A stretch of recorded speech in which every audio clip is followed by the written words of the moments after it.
I'm a pretty staunch advocate for subjectivity and criticism, because words don't mean anything without a voice saying them. Saying something is good is inherently meaningless when it's arguably more important whomever is saying the thing is good. I preface the review with this because, well, do you ever get this feeling when you encounter a band for the first time that you were just meant to hear their music? That's kind of where I am with Red right now. Even out of the gate in 2006, they struck gold with songs like Breathe Into Me and Already Over, and in their over half a decade run, they've only had one dodgy album that we don't want to talk about here, with everything else being either incredibly solid or, in my opinion, masterpieces. 2009's Innocence and Instinct and 2015's Beauty and Rage, the latter of which, how do I put this?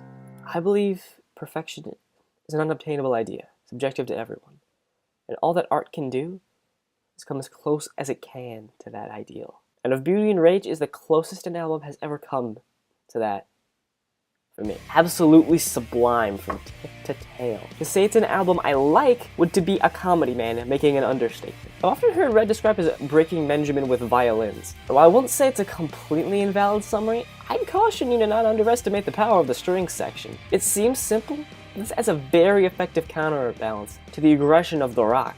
A Beauty and Rage balance, if you will. It's a balance portrayed by the lead singer Mike Barnes' soulful crooning that can snap to ferocious roaring at any moment. And the Beauty and Rage balance is something that really makes Red stand out for me. It really makes me feel like they're underrated. It's a perfect example of cinematic, which to me speaks to the heart of cinema, and the heart of film and art in general, getting you to believe so wholeheartedly in this new reality. The base units of sound and sight able to coax these emotions from your flinty, blackened heart. It might just be me. Why, yes, I did pull out the word cinematic for a specific reason. Because you see, there was another album that released earlier in the year that labeled itself as cinematic rock, and I didn't like it very much. Vessels, the sophomore effort from the band Starset. I kinda want to talk about it, but I don't want to give it a full video's worth of my time. And besides, it does provide an interesting counterpoint to Gone in the respect of this cinematicness. Starset labeled their first album, Transmissions, the same way, and let me just say right now, regardless of my opinion on any Starset album, regardless of the things I'm about to say, I do admire their gumption. Transmission landed in 2014, but they were promoting the album well into 2015 and beyond with tours and deluxe editions, an approach that I haven't seen quite carried out with Vessels, if I'm being honest.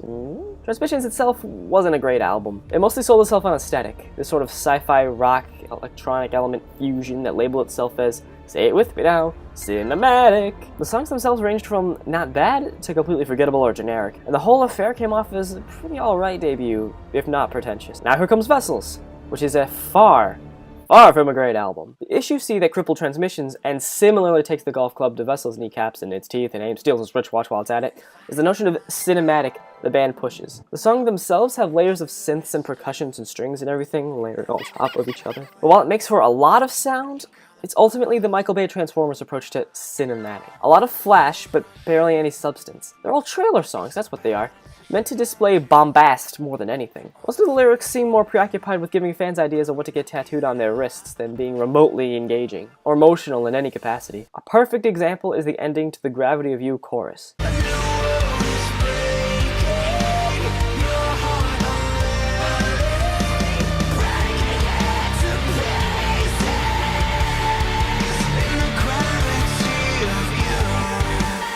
What are these things? You haven't mentioned a heart before. Why is it being unveiled? Who are these people? I don't know, but it sure sounds like something, doesn't it? When it's not being arty, it's being austere. Songs like Die For You and Starlight are full of "Oh, don't worry, I'm here" messages that we've all heard before, just with random sci-fi words like black holes thrown in. By and large, the lyrics are just worse than Transmissions too, which makes the whole affair feel extremely pretentious. Doesn't help that the songs themselves are completely repetitive structurally. Step 1, start with a brief instrumental stinger.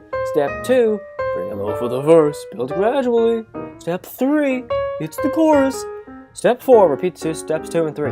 Step 5, the first part of the bridge is low, but it builds back up. Step 6, the chorus again. 7, stupid instrumental intro. I mean, seriously, they all sound identical, they add nothing, so it's just 40 seconds of dead air while waiting for the next song to shuffle in. Why are they here, Starset? Why are they here? It's a formula that gets worked to death a few songs in, and then it just keeps going. And it makes the bulk of the album blur and smash together, like a lasagna in a blender. The only songs that seem to eschew that routine are, perhaps unironically, my favorites of the album: Ricochet and Everglow. Not just for that reason though, but also because they come close to actual grounded humanity.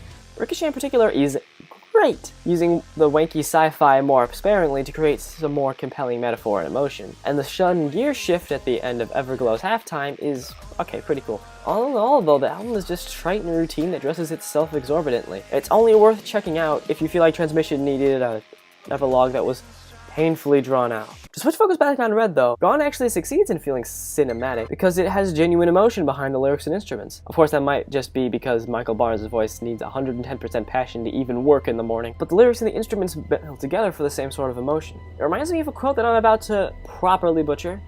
Cinema is not about crying when we see a tear. It's about crying because it's time to cry. And that's actually kind of funny. The lead singer of Starset apparently co-wrote some of the stuff on Gone.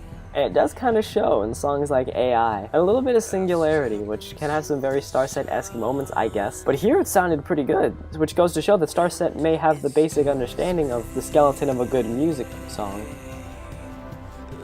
But they just lack the muscles to get the bones actually moving. Now, the thing about Gone, moving past all band comparisons outside of Red itself, is that its very existence puts it in a very difficult position, at least for me. As I said a few paragraphs ago, Of Beauty and Rage is as close to perfection as Red could ever get. So anything after that would just be disappointing. Treading the same ground would just make it sound derived, and heading off in any new direction would make the album lose the atmospheric strength Obar had. I can't help my bias, so let's try and judge Gone by its own merits. Well, the atmosphere is solid, and the songs sound good, though every second verse being half the length of the first does make songs feel occasionally predictable and repetitive. It would definitely be unfair to me to not call Red out for the overusing the whole verse, chorus, bridge, chorus trope after calling Starset out on it, and that does get overused a little bit to make some songs feel a bit repetitive. Electronic elements have been emphasized more, and they added a horn section to some songs. But none of them detract from the other elements, which is a plus, and it makes for some impressive moments, like the fracturing noise of Fractured, perhaps unironically. There's a bit less consistent layering, I noticed, most songs sticking solely to guitar or synths, with orchestration only popping in occasionally. On the one hand, it makes the layered moments pop more, but on the other hand, I don't think that an extra layer would have ruined anything. And on a third hand, wherever it's gonna come from, it does make those moments when they do pop out a little bit more distracting. Like coming apart with the horns, it's just kinda sudden. It certainly is a varied album, but Red doesn't score points for that anymore. Fish swim, birds fly, Red releases varied albums. These are facts of life. They do up the ante here slightly with not one, but 2 pop songs.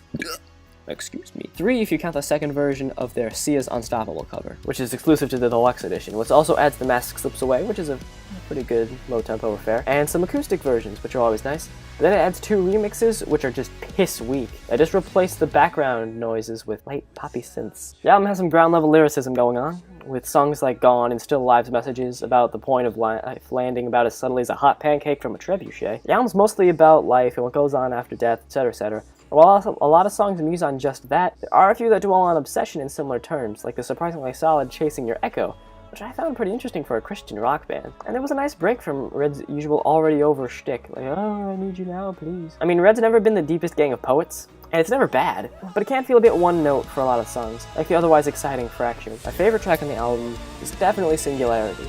Starts out very Muse-esque, and then it just explodes come the end, sort of in a way like Starset's Everglow. But the breakdown is loads more intense here, mostly because Michael's ferocity in his screams. Starset, it makes the screams quiet.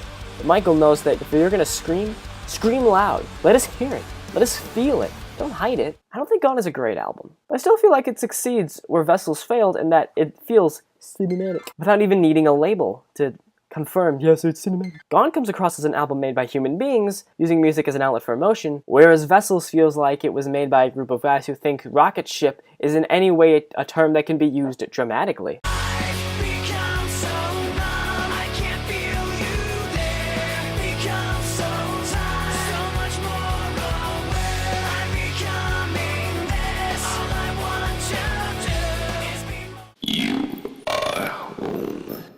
Feel anything. You are safe here. What is this? There is no one here. Get out of my head. No one here but me. Did that intrigue you? Because that was an excerpt of my science fiction novel Alteration, which is now available on Amazon and Amazon Kindle. This is a new edition that includes 2 whole new chapters, as well as over 100 pages of improvements and new content. I really hope you check it out. Thank you for watching.